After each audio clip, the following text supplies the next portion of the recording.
ये कहानी है रामनगर के गांव की, जो हिमाचल की वादियों के बीच बसा हुआ था। वहाँ ऐसी ठंड पड़ती थी जिसे बर्दाश्त करना हर किसी के बस की बात नहीं थी। सर्दी के मौसम में एक गरीब परिवार का सरवाइव करना तो लगभग नामुमकिन था। और इसी जगह रहता था एक मोची, जिसका नाम गोपी था। ए गंगा, मैं काम पे जा रहा हूँ। चाय तो पीते जाओ। अरे चाह लाओ जल्दी लाओ, आज पहले ही देर हो गई है। पिताजी मैं भी आपके साथ चलूं? अरे तू कहाँ जाएगा रे? मैं तो काम पे जा रहा हूँ। मुझे भी आपकी तरह जूतों की मरम्मत करनी है। हे भगवान, कैसी बातें कर रहा है तू? सारी दुनिया जहां बड़ा आदमी बनने का सपना देखती है और तू अपने बाप की तरह मोची बनना चाहता है। अरे गंगा, ये चंदन अभी छोटा है, उम्र के साथ समझ आएगा, ठीक है?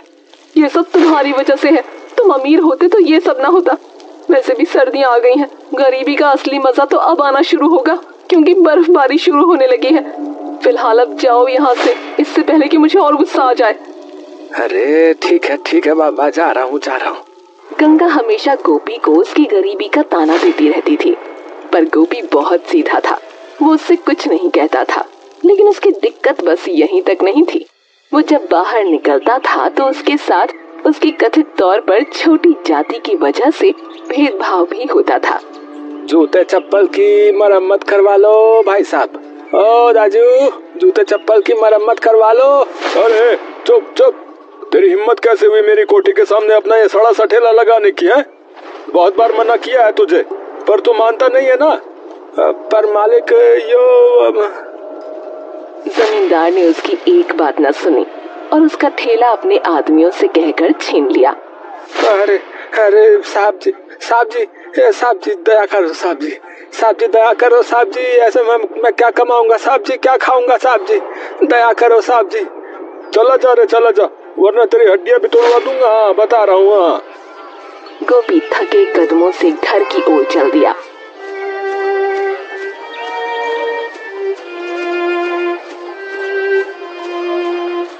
आसमान से रुई जैसी बर्फ धीरे धीरे गिर रही थी। उसकी फटी चप्पलों में बर्फ घुसकर पैरों को सुन्न कर रही थी और उसके दिल में जलती हुई आग उसे ठंड महसूस नहीं होने दे रही थी।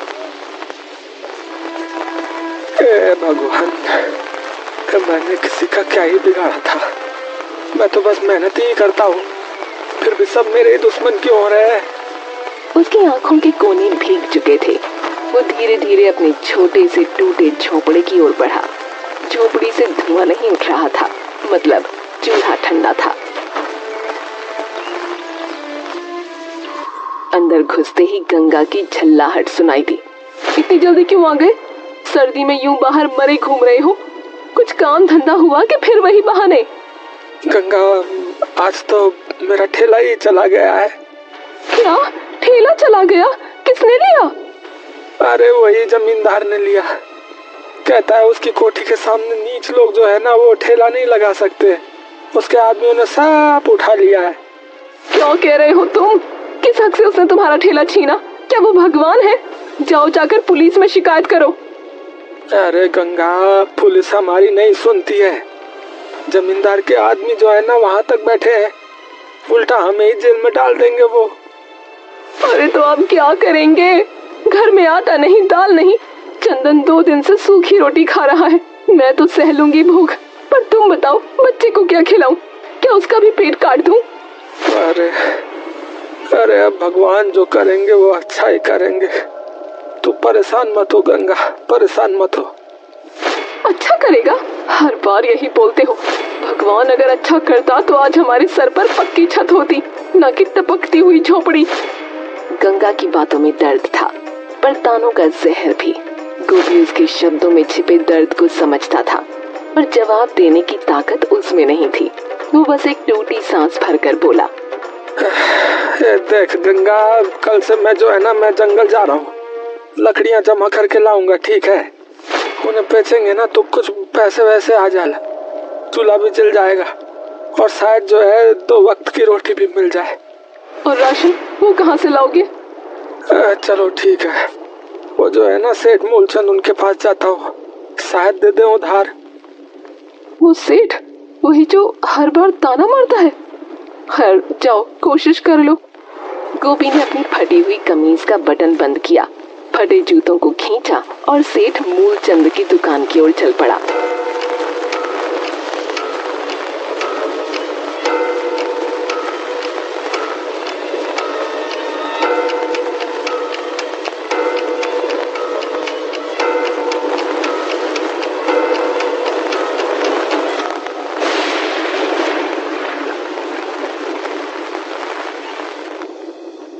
सेठ जी प्रणाम साहब जी। ओहो गोपी मोची, जरा दूर रहकर ही बात कर रहा मुझसे। बोल क्या काम है रे, क्या है? साहब जी वो घर में ना खाने को कुछ ही नहीं है, थोड़ा सा जो है वो राशन वासन मिल जाता तो थोड़ा गुजारा चल जाता है साहब जी। महीने के आखिर में चुका दूंगा साहब। अरे उधार तुम जैसे लोग तो जो है बस भगवान भरोसे रहते हैं रे, हैं? लेकिन चलो कोई नहीं कोई नहीं, एक शर्त पे दूंगा। हाँ एक शर्त पे। क्या क्या शर्त है साहब जी? देख ऐसा है, अपना तू घर ना जो है वो मेरे नाम कर चल, बदले में तेरे को फिर जितना राशन चाहिए वो ले जा तू यहाँ से। जब तक जियो, जब तक जो करना है करो, तब तक खाते रहना फिर, ठीक है? घर मेरे नाम कर फिर चल। है घर पर साहब जी वो तो मेरा एकमात्र आसरा है, वो दे दूंगा फिर मैं कहाँ रहूंगा? अरे तू बचेगा तो ही तेरा आसरा तेरे काम आएगा कि नहीं आएगा? है ठंड में मर गया है तो घर की जरूरत किसे पड़ेगी? बोल बोल। एक गोपी सोच ले, हाँ ये मौका जो है ना बार बार नहीं मिलेगा। हाँ सुनहरा मौका है ये। गोपी कुछ देर तक खामोश खड़ा रहा। उसकी आंखों के सामने गंगा और चंदन का चेहरा घूम रहा था। पेट की भूख और जरूरतों का बोझ उसके आत्मसम्मान से भारी पड़ गया। उसने कांपते हाथों से सेठ के कागज पर अंगूठा लगा दिया। ये शाबाश। अब तू जो है ना ये दुकान गोदाम से जो है जितना राशन चाहिए ना उठा ले, ठीक है? ले जा जा।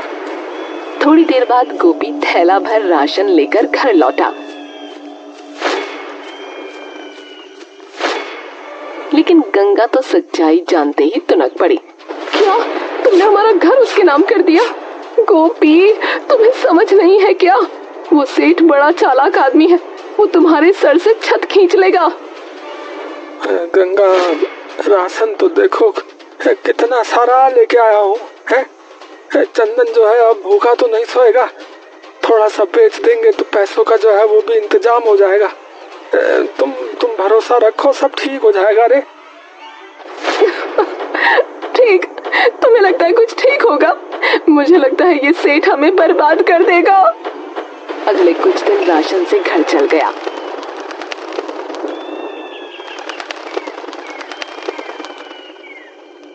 फिर एक सुबह गोपी ने सोचा जो कुछ बचा है बाकी भी ले आऊं, ताकि सर्दियों की असली मार से कुछ राहत रहे। वो सीधा सेठ मूलचंद की दुकान की तरफ चल पड़ा।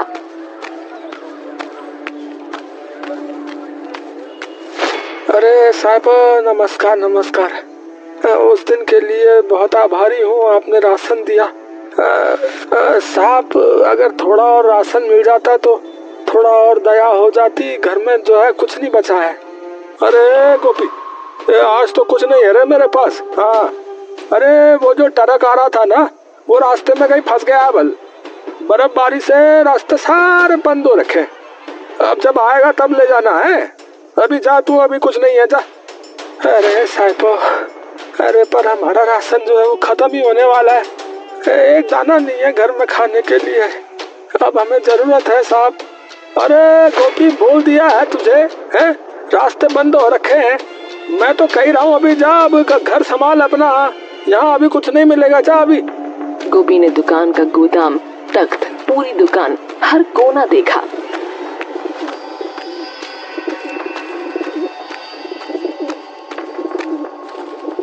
सचमुच राशन कहीं नहीं था। उसकी आंखें झुक गईं। वो उदास और भारी मन से लौट पड़ा।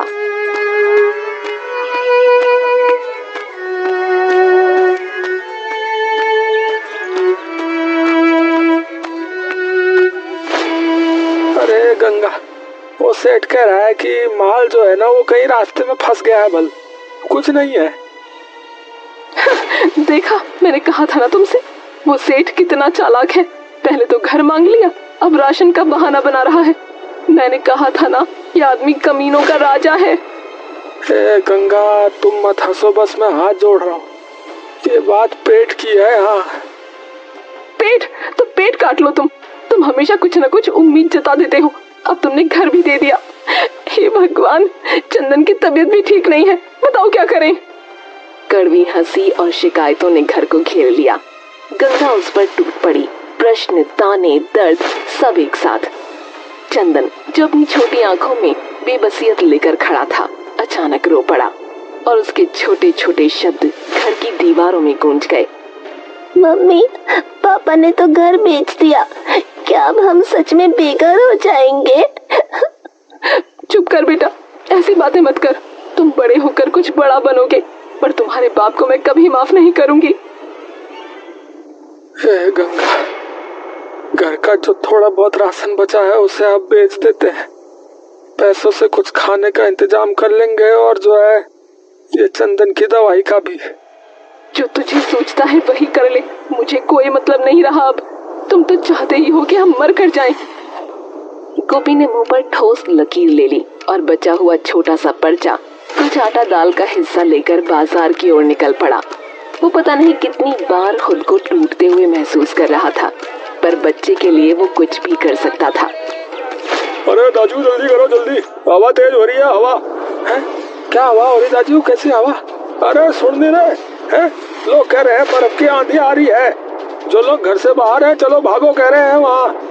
झट से अपने लोगों को जो है सुरक्षित जगह पे ले जाओ। वहाँ सारा बाजार हलचल में आ गया। लोग भगाए जा रहे थे, दुकानें बंद हो रही थी। गोपी ने जल्दी से जो भी पैसे मिले और जो थोड़ी सी रोटी बची थी उसे उठाकर घर की ओर भागा। गंगा, चंदन, तैयार हो जा बाबू, बर्फ का तूफान आ रहा है। बल हम वहाँ जाते हैं जंगल की तरफ, जहाँ पेड़ जो है ना बहुत घने हो रहे हैं। जंगल? यहाँ से? पर कैसे? अरे जाना पड़ेगा, जंगल में पेड़ों के बीच में हम जो है ना छिप जाएंगे। वहाँ जो है आग भी जला के जो है थोड़ा बहुत गर्म रह सकते हैं ना। सब गांव वाले जो है वो भी जा रहे हैं। जल्दी करो, जल्दी करो। जैसे ही गोपी ने ये कहा, गंगा ने फटाफट जरूरी सामान समेटा और सब जंगल की ओर निकल पड़े। बर्फ के छोटे छोटे गुब्बारे हवा में नाच रहे थे और आसमान होकर काला हो रहा था।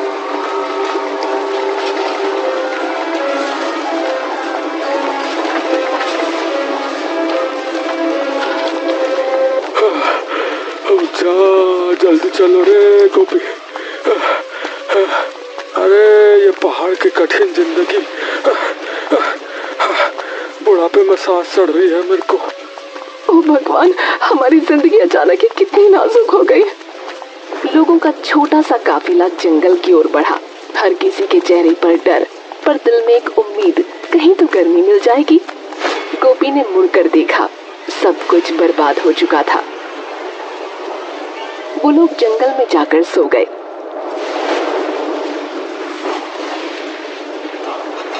गंगा, गंगा, जल्दी उठो, जल्दी उठो। जंगल में पानी भर रहा है, पानी भर रहा है, जल्दी उठो। हे भगवान, कहीं सुकून नहीं है, अब क्या करेंगे? अरे जल्दी से फटाफट पेड़ में चढ़ जाओ, जल्दी चढ़ जाओ। मैं भी जो है चंदन को लेकर पेड़ पे आता हूँ, तुम चढ़ो, चढ़ो, चढ़ो। वो लोग पेड़ पर चढ़ गए। गोपी ने देखा कि बचा हुआ जो कुछ भी था, थैला, थोड़ा राशन, कुछ कपड़े, सब पानी के साथ बह चुका है। अब तो पेड़ों पर ही रहना पड़ेगा, जमीन पर लौटना मुमकिन नहीं। ओहो, मैं पेड़ पर जो है ना सही से रहने के लिए कुछ करता हूँ। अच्छा, कुछ करता हूँ मैं। क्या? अरे देखती जा, देखती जा। गोपी ने पेड़ के तने को एक हिस्से को काटकर और जोड़कर एक छोटा सा तख्ता बनाया। उसकी कारीगरी में कुछ खास बात थी।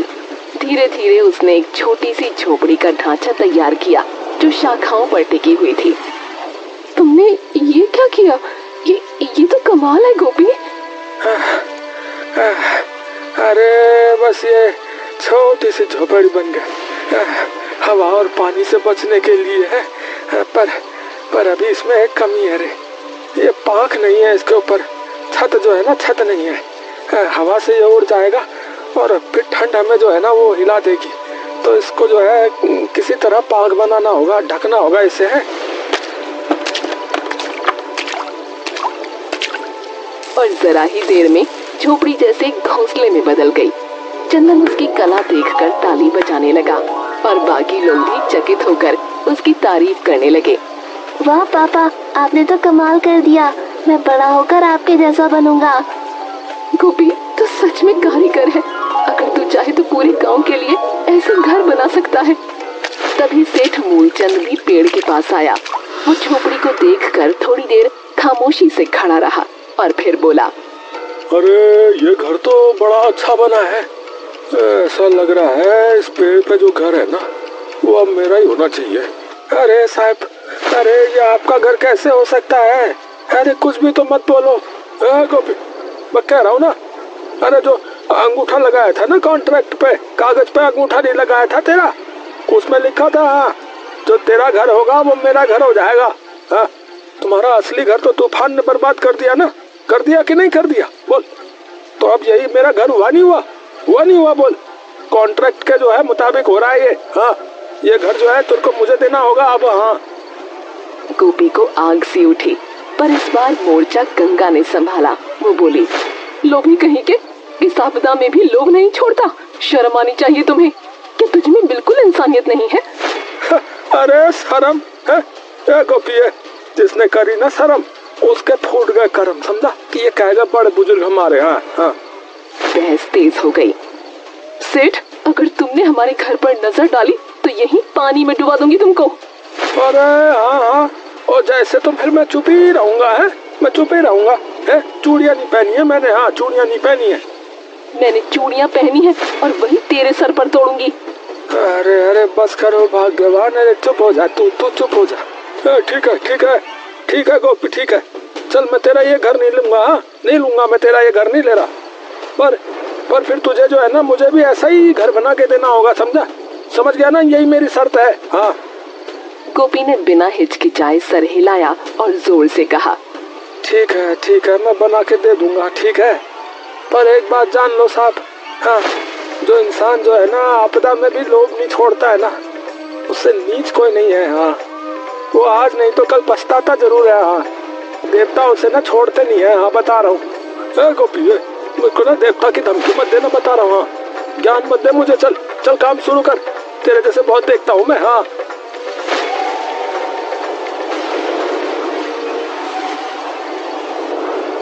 गोपी ने पेड़ के तने पर फिर से कुल्हाड़ी मारी। हवा में लकड़ी की खुशबू खुल गई थी। ठंड अब भी थी, लेकिन उसके पसीने से कपड़े गीले हो रहे थे। चारों तरफ सन्नाटा था, सिर्फ कुल्हाड़ी की टक टक टक की आवाज। तभी वो सेठ से बोला, सेठ, अगर कल को ये तूफान थम गया ना तो तुम मेरा असली घर मुझसे नहीं मांगेगा, बता रहा हूँ मैं। हाँ, वो मेरा ही रहेगा अब। हाँ, ठीक है, फिर ठीक है, मैंने कह दिया है। हाँ, लेकिन फिर मेरी एक शर्त है। हाँ, शर्त है मेरा घर जो है 3 मंजिला होना चाहिए। समझ गया? 3 मंजिला बनेगा। हाँ, वो भी ऐसा कि दूर से चमके। समझा नहीं समझा तू? है, मैं कोई आम आदमी नहीं हूँ। समझा? मैं सेठ हूँ, सेठ। समझा? अरे जो हुकुम मालिक, जो हुकुम साहब। गोपी दिन रात काम में लगा रहा। लकड़ी काटी, बेलों को जोड़ा, शाखाओं से फर्श बनाया। उसकी हथेलियां फट चुकी थीं, लेकिन हौसला कम नहीं था। गंगा और चंदन भी उसे देख रहे थे। अम्मा, बाबू तो जैसे कोई जादूगर लग रहे हैं। हाँ बेटा, गरीब के हाथों में मेहनत का जादू ही तो होता है। मैंने ही बस कभी नहीं समझा। आखिर वो दिन आया जब 3 मंजिला लकड़ी का घर बनकर खड़ा हुआ। पूरा जंगल उस घर को देखकर दंग रह गया। ओ जा मेरी बाबा, अब हुई ना बात ये। अब तो कोई राजा भी देखेगा ना वो भी जल जाएगा। हाँ, इतना बढ़िया हो गया ये तो। अरे साहब, अभी घर पूरा नहीं हुआ है। इसे जो है पेड़ की छाल से ढकना होगा, नहीं तो जो है खराब हो जाएगा। बारिश हवा अंदर आएगी और बर्फ भी अंदर आएगी तो ये फिर ठीक नहीं होगा ये साहब। नहीं रे गोपी, नहीं। मेरा घर किसी चिड़िया के घोंसले के जैसा थोड़ी दिखेगा। है, सेठ जी हूँ मैं यहाँ का। हाँ, ऐसा ही ठीक लग रहा है मुझे ये। हाँ ऐसा ही ठीक है ये, रहने दे, कुछ नहीं होगा, कहीं नहीं जा रहा है ये घर, बढ़िया हो गया। गोपी ने सेठ को समझाने की कोशिश की लेकिन वो नहीं माना। इसके बाद गांव वालों के कहने पर गोपी ने सबके लिए छोटे छोटे घर बनाए। हर घर को उसने पेड़ की छाल से ढक दिया। ओ जा, जिसे हमने नीच समझा वही तो असली उस्ताद निकला रे। रात गहराने लगी, हवा फिर से तेज हुई। अचानक तेज बारिश शुरू हो गई और बिजली ने जंगल को रोशन कर दिया। गांव वालों के छोटे घर मजबूत थे, छाल से ढके हुए, तो उनमें सिर्फ हल्की सरसराहट हो रही थी। लेकिन सेठ का 3 मंजिला घर हिलने लगा, दीवारें कांपने लगी। अरे जाओ भगवान, अरे ये क्या हो गया? अरे इतनी ठंडी हवा कैसे चल रही है ये? अरे ये क्या उखड़ गया? अरे यहीं से हवा घुस रही है। अरे इतना जाड़ा हो रहा है, इतनी सर्दी में तो मैं मर ही जाऊंगा रे। अरे कोई तो बचाओ रे। छत का एक टुकड़ा उखड़ गया, हवा सीधा अंदर घुस आई।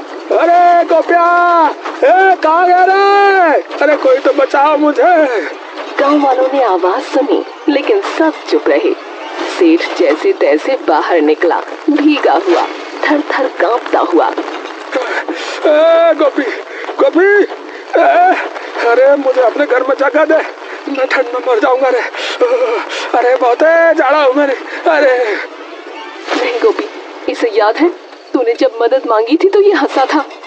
अरे गंगा, अगर हम इसके जैसे बन गए तो फिर फर्क ही क्या रह जाएगा इसमें और मुझ में? फर्क ही क्या रहेगा बोल? अरे जल्दी अंदर आजा सेठ, जल्दी अंदर आजा, बाहर बहुत जाड़ा हो रहा है। अरे गोपी, अरे तू बहुत बड़ा आदमी निकला रे, बहुत बड़ा आदमी निकला है तू। जी रहे, मैंने तेरे साथ बहुत बुरा किया, पर तूने जो है मेरी जान बचा ली रे। अरे देखा गंगा, इसी को कहते हैं भगवान की लीला है।